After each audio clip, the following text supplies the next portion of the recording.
Merci, et puis aussi pour cet exposé évidemment brillant, suggestif. Et en termes de performance sportive, naturellement, tu places la barre très haut.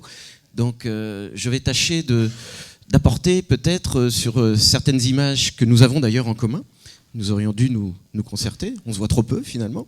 Eh bien, je vais tâcher d'apporter des compléments, puis peut-être un angle légèrement différent dans l'interprétation du sport automobile. Mais tout d'abord, je tiens aussi à remercier naturellement le CCFA pour l'opportunité de cette manifestation, qui n'a pas été la plus simple, effectivement, cher François, à organiser. Tout ce qui a été dit tout à l'heure par Jean-Louis sur finalement ce qu'on peut appeler le refoulé automobile à la française, eh bien là se trouve désarmé par un constat somme toute optimiste sur cette excellence française qu'il ne faut pas naturellement claironner trop fort parce qu'elle est à certains égards politiquement incorrecte de nos jours, au moins en France, et donc dans la renégociation générale du contrat social de l'automobile, qui est en cours, qui n'aura échappé à personne, sur les questions environnementales, sur les questions sécuritaires, il est évidemment parfois décalé de parler de performance, de parler des valeurs par lesquelles tu as commencé et sur lesquelles je reviendrai et je conclurai d'ailleurs, de valeurs de liberté, de valeurs éventuellement de plaisir, de valeurs liées eh bien, à ce qui fait que l'automobile eh bien, n'est pas un objet comme un autre. Et dans la construction de cet objet qui n'est pas comme un autre, il y a une dimension particulière de l'héritage français que je souhaiterais, à ma manière, après toi, donc parfois en utilisant les mêmes images, compléter. Et donc je voudrais aussi relier cela, plus généralement, à la réflexion désormais pérenne, finalement, des ateliers sociétaux du CCFA, puisque le groupe Passé, Présent, Mobilité cherche à explorer toutes les facettes de l'automobilisme. Et dans toutes ces facettes, eh bien, il y a une dimension prestigieuse, une dimension élitiste presque, celle de l'automobilisme de compétition, que je souhaiterais relier avec la mobilité générale et avec la mobilité généralisée. Et j'aurai aussi une carte que j'emprunte à Renault Sport à superposer à mon exposé dans quelques instants. Et donc, dans le cadre universitaire et académique des séminaires d'histoire de la mobilité, ce séminaire a une place puisqu'il s'agit d'explorer un versant à part entière de l'automobilisme contemporain, peut-être parfois, je l'ai dit, refoulé sous nos latitudes, mais qui ne l'est pas ailleurs, car l'effet de séduction, il est très présent ailleurs. Alors une fois n'est pas coutume, je vais commencer par expliciter ce programme de recherche avec une citation de Roger Nimier. Roger Nimier, conducteur, on a peine à dire émérite puisqu'il en est mort, mais conducteur devant l'éternel, toujours est-il, qui cherchait en 1959 à expliquer le succès du Mans. Et là, dans la conjonction de l'actualité, avec la 90e édition des 24 heures qui s'est tenue le week-end dernier, il y a évidemment beaucoup à penser autour de son explication. Son explication du succès du Mans tient à la revanche, finalement, par rapport à la vie quotidienne de l'automobiliste. Et c'est déjà une revanche en 1959 de voir ces bolides circuler avec vitesse, sans la contrainte des radars, et dans une perspective de revanche sociale aussi. Alors il y a la présence des soldats de luxe, que sont les pilotes, qui sont évoqués. Il y a des témoins qui ne regardent rien. Alors là, c'est un petit clin d'œil, parce que Le Mans a toujours été ennuyeux. Mais on y va aussi pour s'ennuyer, ou pour se distraire à côté de la course. Car naturellement, les nombreux spectateurs anglais qui viennent font autre chose que d'admirer simplement les véhicules. Vous voyez bien à quoi je peux faire allusion. Il y a des historiens qui répètent leurs leçons, donc ce n'est pas très flatteur pour nous, et c'est pourquoi je commence par là. Il y a aussi des techniciens qui ne disent rien. Les enjeux, ils sont grands et parfois liés à l'aéronautique. Jean-Louis l'a rappelé à l'instant également. Et puis aussi une publicité qui parle beaucoup, et donc un effet marketing. Alors pour ce qui est du raisonnement finalement du fait sportif, je suggérerais, à l'aune des spécificités du fait automobile, une liaison avec le fait sportif général. Et il se trouve que l'automobilisme a grosso modo un siècle, un petit peu plus. Eh bien, le sport moderne, il n'a pas beaucoup plus non plus. La renaissance des Jeux Olympiques, c'est 1896. Et l'on voit se construire une société médiatique, de journaux d'abord, qui est concomitante et simultanée avec la construction d'une société sportive. Et dans ce cadre, il y a quelques grands éléments que l'on retrouve dans le sport automobile, liés à la démocratisation des pratiques, doublés avec la communion des peuples, et donc il y a un élément de nationalisme que tu as suggéré naturellement avec l'investissement des régimes totalitaires dans l'entre-deux-guerres, dans l'automobilisme, dont il faut se souvenir. Il y a cet aspect religion moderne, nous en reparlerons, autour des grandes compétitions. Il y a aussi la dérivation, la domestication de la violence, car il y a une atmosphère de corrida, naturellement, autour des grandes compétitions automobiles, et pour le pire, Le Mans l'a rappelé cette année. Il y a aussi une forme d'acculturation technique, et indiscutablement, cette dimension, je vais oser le terme, d'alibi sportif, qui ne compense pas, qui ne néglige pas la dimension d'image, mais d'alibi sportif, elle se retrouve dans l'automobilisme de compétition, qui n'a tout de même pas grand-chose à voir avec l'automobilisme de tous les jours. Il y a aussi d'autres dimensions liées à la professionnalisation, à la marchandisation, à la médiatisation d'activités spectaculaires, et enfin à la mobilisation d'équipes et d'athlètes dans le cadre des relations entre nations. Le terme nation, pardonnez-moi, a été supprimé. Alors je voudrais insister sur les cohérences profondes de cet automobilisme de compétition. Et cette cohérence profonde, c'est celle qui fait que, et en mettant le focus tout particulièrement sur les débuts de la compétition automobile, nous allons le voir, la construction de l'automobilisme comme révolution sociale universelle a été concomitante et tout à fait parallèle à la construction de l'automobilisme de compétition. Et donc il y a des moments de vérité et puis il y a la quotidienneté des usages qui y répondent. Enfin, il y a ce qui va sous-tendre ma démonstration, le fait que l'automobilisme de compétition est un élément clé de la validation sociale de l'automobile. Et donc la difficulté aujourd'hui que rencontre l'automobile est peut-être liée aussi à la difficulté croisée par l'automobilisme en compétition, en tout cas pour sa reconnaissance en France. Alors, l'idée d'une solidarité des mondes de l'automobilisme, on l'avait déjà évoqué au moment du colloque sur l'utilité de l'utilitaire. C'est-à-dire que cet atelier avait montré comment des grandes marques comme Porsche, Aston Martin, David Brown ont aussi produit des véhicules utilitaires, en l'occurrence des véhicules agricoles. Mais il y a là une donnée qui est largement illustrée. Lorsque nous avons visité avec Richard Keller le musée Porsche ensemble, on a bien vu que le tracteur Porsche, diesel de surcroît, était, comme vous le voyez, mis sur un piédestal dans la galerie d'honneur de Porsche à Stuttgart. Donc il y a une donnée là consubstantielle au début qui est celle d'une unité. Alors cette unité, elle se retrouve, et les photos sont quasiment d'actualité, puisque le 13 juin se tenait un déjeuner à l'Automobile Club qui mobilisait Renault Sport avec Jean-Michel Jalinier et un pilote de Formule 1 de 23 ans, Charles Pic, qui sont venus expliquer pourquoi Renault s'investit à ce point dans l'automobilisme et dans la Formule 1 aujourd'hui. Donc de ce point de vue-là, les questions d'image, les questions d'internationalisation sont très présentes. Et naturellement, la carte passionnante qui avait été diffusée et qui témoigne bien de l'épaisseur économique, géopolitique, géostratégique de la Formule 1 contemporaine, cette carte avec les emplacements des grands prix contemporains témoignait bien, de cette prise sur la mondialisation du sport contemporain. Et naturellement, les effets liés au Moyen-Orient, les effets liés au dynamisme asiatique font que l'on ne regarde pas le sport automobile de la même façon lorsque l'on est dans l'hémisphère sud, on peut y ajouter le Brésil, l'Australie, ou dans l'hémisphère nord, et cela explique certaines difficultés françaises. Alors pour m'être intéressé au sujet dans plusieurs écrits, dans plusieurs chapitres que j'ai pu rédiger, et puis surtout tout particulièrement, et ça avait été tout à fait intéressant, lorsque Le Mans a fêté ses 100 ans, les 100 ans du Grand Prix de l'Automobile Club de France en 1906, il y avait toute une réflexion là menée sur la manière de penser le sport automobile, non pas comme une sous-culture, mais comme une culture à part entière dans le monde de l'automobilisme, avec aussi la dimension propre au sport, à sa dangerosité, celle d'un héroïsme contemporain. Peut-être le seul qui nous reste, et le seul qui rende la mort, même si elle est toujours repoussée, difficile à voir, mais qui rende la mort, somme toute, acceptable chez des gens, des grandes personnes qui assument ce risque. Et le week-end dernier, encore une fois, l'a rappelé. Alors il y a là un miracle, il y a là une donnée qui est liée à la vitesse, à sa conquête, difficile, périlleuse au départ, et qui est liée aussi au rêve.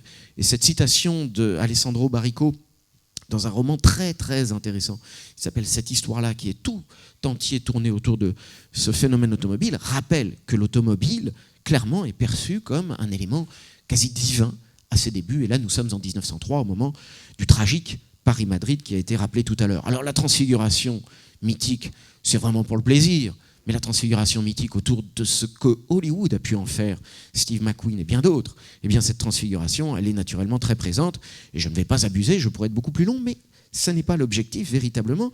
Toujours est-il que la crise que nous avons aussi en filigrane, elle est présente. Et lorsque le Grand Prix de France a disparu du calendrier des grandes compétitions, c'est tout de même là un paradoxe historique fondamental, et donc la légitimité de l'interrogation sur la qualité de l'héritage français, eh bien, il est à réinvestir de ce point de vue-là, puisque eh bien, la France a perdu son Grand Prix. Et malgré des tentatives, elle ne l'a toujours pas reconquis. Oula. Donc, dans cette perspective, il y a toute une réflexion tricolore à mener, à expliciter, à rappeler les légitimités de ce sport. Alors, le Musée national du sport, en 2009, avait fait une grande exposition qui rappelait, eh bien, aussi, et le graphisme de l'affiche était très spectaculaire, puisqu'il rappelait une affiche très célèbre du Grand Prix de France à Montlhéry, dans les années 30, où eh bien, s'affrontait la petite marque Bugatti, pas tout à fait des bricoleurs, mais enfin, on va en parler dans quelques instants, et puis l'armada d'Auto-Union, les flèches d'argent, les fameuses flèches d'argent, au passé, là, pour le coup, quelque peu discutable. Nous y reviendrons. Et puis, les marques italiennes, Alfa Romeo, avec les débuts de Ferrari, qui n'apparaîtra comme Scuderia qu'après coup. Donc, dans cette logique, vous êtes véritablement dans une rivalité internationale, où la crise a déjà été connue. Et le décrochage que Jean-Louis a pointé entre les succès français initiaux, sur lesquels je vais revenir, parce que c'est quand même le point central de l'exposé, le décrochage par rapport au succès, il intervient dans la crise des années 30. Et dans l'incapacité des constructeurs français automobiles à financer un programme cohérent, il faut attendre finalement des années 70 le soutien de l'État, que manifeste Georges Pompidou en se rendant au Mans à plusieurs reprises et en souhaitant la victoire de Matra, bien évidemment. Eh bien, il y a des tensions au cours des années 30, la fin des années 30, et la France, comme le dit l'affiche, berceau de l'automobile, est en train de perdre son prestige. Alors ce prestige, il est déconnecté du monde aujourd'hui le plus strass, le plus ecclestonien de la Formule 1 contemporaine à coups de milliards. Et évidemment, le Financial Times a un supplément régulier sur l'économie de la Formule 1. Ce point-là est à prendre en considération. Et lorsque Singapour met sur la table des sommes considérables pour organiser un Grand Prix, de surcroît de nuit, pour bénéficier d'un spectacle planétaire, eh bien, Nevers-Manicourt a du mal à suivre. Nous sommes là dans une logique de décrochage international. Décrochage international qu'il faut quand même compenser.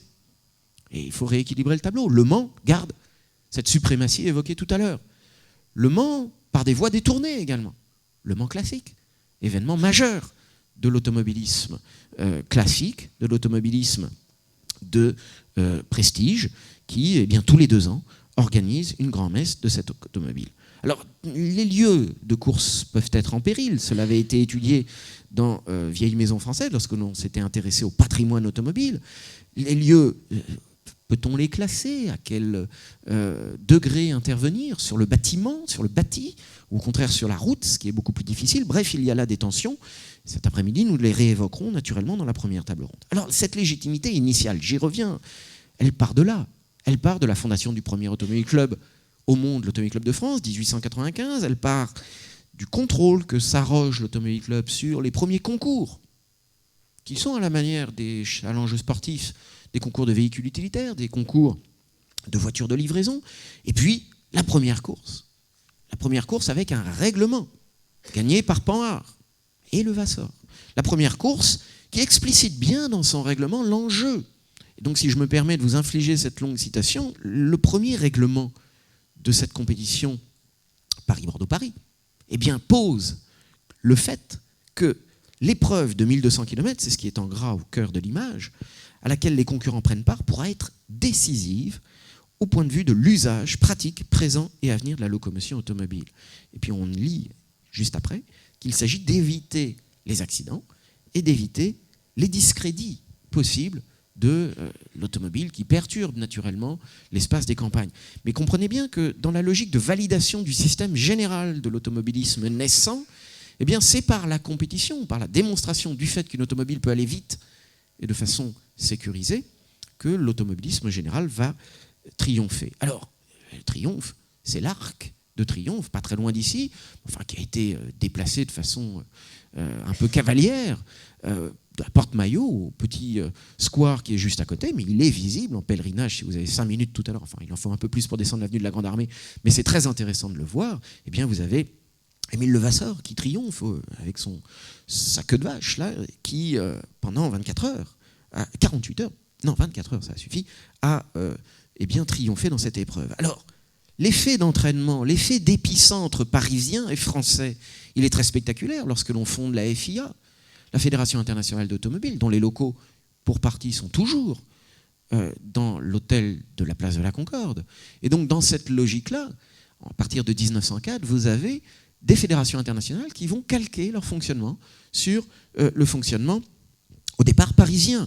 Et de Paris, avec l'Automobile Club de France, avec sa commission sportive, sont organisées des courses de ville à ville, ce que l'on a appelé les courses en éventail, d'abord à l'échelle française, puis à l'échelle européenne, puis les raids, les rallye-raids, les premiers de l'histoire, qui vont prendre Paris comme point de départ ou point d'arrivée. Donc, dans cette logique-là, il y a une forme d'antécédence du fait automobiliste sportif en France. Cette logique, elle est reprise techniquement dans les cours qui viennent en quelque sorte, accompagner le développement de l'automobilisme de compétition, mais de l'automobilisme en général. Et lorsque le professeur Marquis, qui le premier en université, en l'occurrence à Bordeaux, fait entrer des cours d'automobilisme avec une chaire adéquate, eh bien, il fait des conférences sur les liens explicites, d'après lui, entre la voiture automobile de course et la voiture de tous les jours. Et donc, on a des leçons à retirer de la compétition automobile. Je passe assez rapidement, mais Marquis valide cet usage social qui va désormais triompher. Et donc avec des citations, celle de Chasseloup-Lobat, bien connue dans le record évoqué tout à l'heure, qui est celui d'Acher, mais il était présent, il était détenteur auparavant de ce record, eh bien la voiture de course, c'est la voiture de demain. Et cette ancienne, ce proverbe, finalement, il tient encore jusqu'à aujourd'hui, avec une dimension plus ou moins illusoire, mais qui, vous le savez bien, une idée fausse est un fait vrai, qui est très opératoire. Il s'agit d'y faire croire. Donc dans cette logique-là, eh bien, on entre dans cette évolution d'un rapport poids-puissance des voitures qui explose. Et là, c'est véritablement la découverte de la vitesse, d'une vitesse personnelle qui laisse place au libre arbitre. Rien à voir donc désormais avec la vitesse ferroviaire qui était déjà bien connue et éprouvée. Et donc on change qualitativement de nature. Et naturellement, le rapport poids-puissance des véhicules évolue considérablement. Les vitesses moyennes explosent et il faut beaucoup de courage pour rouler à 71 km/h de moyenne sur le Paris-Berlin en 1901, gagné par un Français. Et donc, dans cette logique de nationalisation et de nationalisme sportif, quelle revanche pour la nation qui a perdu en 1870 d'aller triompher sur le champ technique à Berlin en 1901, bien évidemment. Alors, les records viennent se greffer sur ce monde qui avait un tronc commun au départ. C'est un peu comme le langage, et j'emploie cette métaphore volontiers, le structuralisme linguistique. Vous aviez un tronc commun, une langue commune, celle de la performance. Et puis progressivement, on va se spécialiser.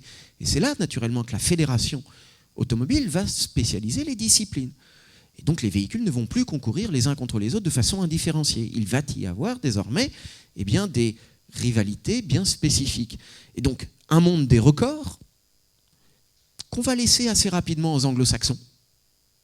Et donc le goût de la vitesse pure, et il y a très peu de temps, le Premier ministre britannique a reçu la voiture qui doit triompher désormais, il y a 2 jours, la fusée routière qui doit triompher désormais, elle était présentée devant Downing Street, il y a 2 jours.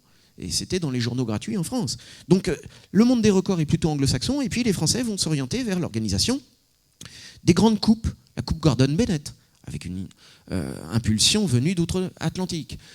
Des grandes compétitions qui, progressivement, alors l'image est la même, je passe, mais elle est tellement belle qu'on la voit avec plaisir. Je crois que c'est le Paris-Dieppe, c'est un Grand Prix de l'Automobile Club de France à cette époque-là, et Jacques-Henri Lartigue a exploité et décliné ce thème à l'envi, et notamment avec des véhicules de course sur route, cette fois-ci, dans l'avenue du Bois de Boulogne, à proximité. La déclinaison des épreuves, elle est très importante parce que on va avoir des circuits routiers qui vont se transformer en véritable circuit. On a évoqué les autodromes tout à l'heure, ils viennent tardivement, somme toute, dans l'histoire de l'automobilisme sportif. Pourquoi ? Parce que la route devient trop dangereuse. Et en 1903, le Paris-Madrid est une hécatombe. Et l'image très importante que tu as présentée tout à l'heure et qui figure dans les plaques de l'Automobile Club de France, les plaques de verre, l'image où l'on apprend à Louis Renault la mort de Marcel Renault, elle est évidemment bouleversante. Et lorsque l'on s'arrête, et je ne manque pas de m'y arrêter à chaque fois en guise de dévotion, sur la Nationale 10 à Couët-Vérac, eh bien vous êtes là devant un moment très important du sport automobile qui bannit à jamais la compétition routière, si ce n'est pour le cannonball, mais c'est totalement illégal. Donc de ce point de vue-là, vous êtes dans une logique où le rapport à la mort, il est très présent, il va cantonner l'automobilisme sportif à un monde assez rapidement professionnel. Et ce monde professionnel, eh bien c'est Le Mans. Et ça sera dit mieux que je ne peux le faire là à l'instant tout à l'heure par les spécialistes de cette course. Mais à partir de 1906, ça y est, on va décider d'un circuit, on va l'aménager, un circuit qui fait plus de 100 km, enfin, qui rend la chose tout à fait passionnante.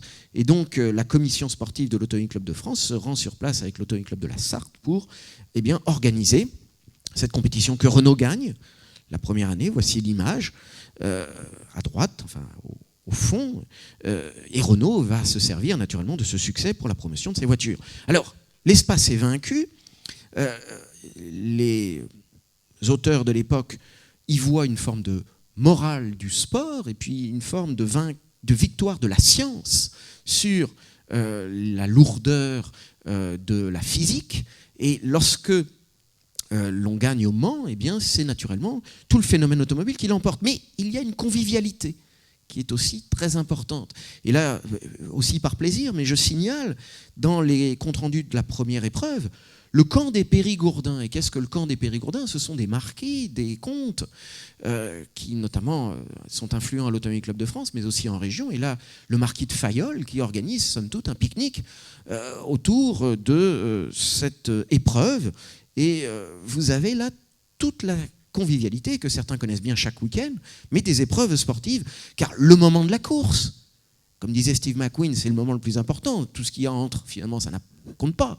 Mais le moment de la course, il est très fugitif et très fugace. C'est tout le reste qui importe. C'est d'en parler qui importe. C'est de discuter autour. C'est naturellement toute une civilisation qui l'accompagne.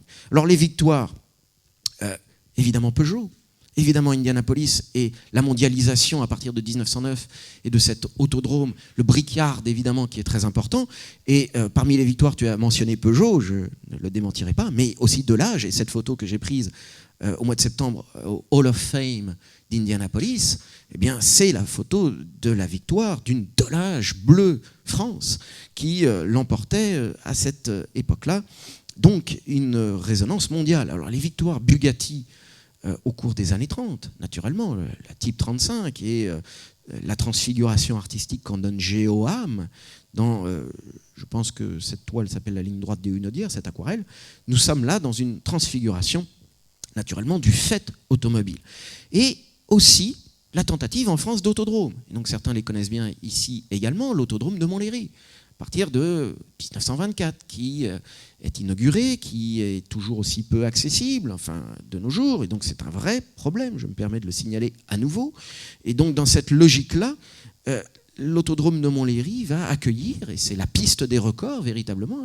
J'étais allé la défendre devant le conservateur qui découvrait certaines choses à Indianapolis, c'est-à-dire que il n'y a pas de Hall of Fame à Montlhéry, il n'y a pas de, on peut espérer un développement de ceci, mais la renommée mondiale, elle est assez oublieuse et amnésique vis-à-vis de la réelle gloire conquise sur cette piste. Donc dans cette logique, il y a naturellement, à partir de cette impulsion initiale des premiers temps de l'automobilisme que j'ai tâché de vous montrer, eh bien des résurgences, des scories contemporaines qui, je pense, et l'abandon du Grand Prix de France en est un exemple, ne sont pas à la hauteur de ce que l'on peut attendre d'une grande nation sportive comme l'a été, et le reste, encore une fois, la nation française, avec des grands constructeurs impliqués, mais mieux encore, victorieux dans les grandes compétitions majeures du monde automobile. Alors enfin, je terminerai avec une citation de Milan Kundera et une référence. Parce que Jean-Louis a commencé par là, et moi je termine par là. C'est un sens anthropologique, un goût de l'absolu qu'il faut associer à la vitesse automobile, qui n'a aucune nécessité. C'est une passion discutable, politiquement incorrecte, je le rappelle. Voilà, personne n'est obligé à cela. Personne n'est obligé à ces risques. Néanmoins, c'est ce qui donne un sens à la vie en dehors de la mise en ordre disciplinaire que j'ai évoquée tout à l'heure. C'est-à-dire que, certes, il y a un ordre du temps, un ordre des lieux, un ordre des sociétés sportives, des fédérations, de l'économie, des disciplines. Mais il y a un vécu intime de cette performance automobile. Il y a une dimension qui n'est pas transmissible, une dimension tout à fait personnelle dans ce goût de la vitesse que, somme toute, le conducteur moyen peut rechercher à sa manière. Et donc, ce que nous dit la vitesse, c'est que ces valeurs profondes de liberté, de plaisir, ne sont pas périmées dans la société contemporaine, et qu'elles n'en prennent au contraire que plus de valeur, que plus de prix, au fur et à mesure eh bien, que le reste de l'existence humaine est bridé, policé, fliqué, pour le dire, et les téléphones portables en sont l'expression la plus spectaculaire. Et donc, de ce point de vue-là, je soumets simplement, et c'est ma dernière slide, des éléments de discussion, c'est-à-dire qu'il faut intégrer les sports automobiles dans les grands paradigmes de la mobilité contemporaine. Et l'un des paradigmes majeurs, c'est évidemment le passage d'une conquête périlleuse de la vitesse à un apprentissage non moins périlleux, difficile, aujourd'hui, du ralentissement. On le sait. Collectivement, nous sommes obligés d'apprendre à ralentir. Le mode de vie n'est pas tenable à l'échelle planétaire. Et donc, il y a là une tension qui n'en fait que passer, qui aide, à transfigurer le statut de l'automobile. Et donc, justement, les enceintes sportives n'en prennent qu'un statut plus important, plus à part dans le monde, parce qu'il y a cette permanence du désir automobile et de l'esprit de performance. Et enfin, naturellement, le sport automobile responsable, à l'aune des grands défis de la mobilité contemporaine, eh bien, c'est un challenge à inventer par nos grands constructeurs. Je vous remercie.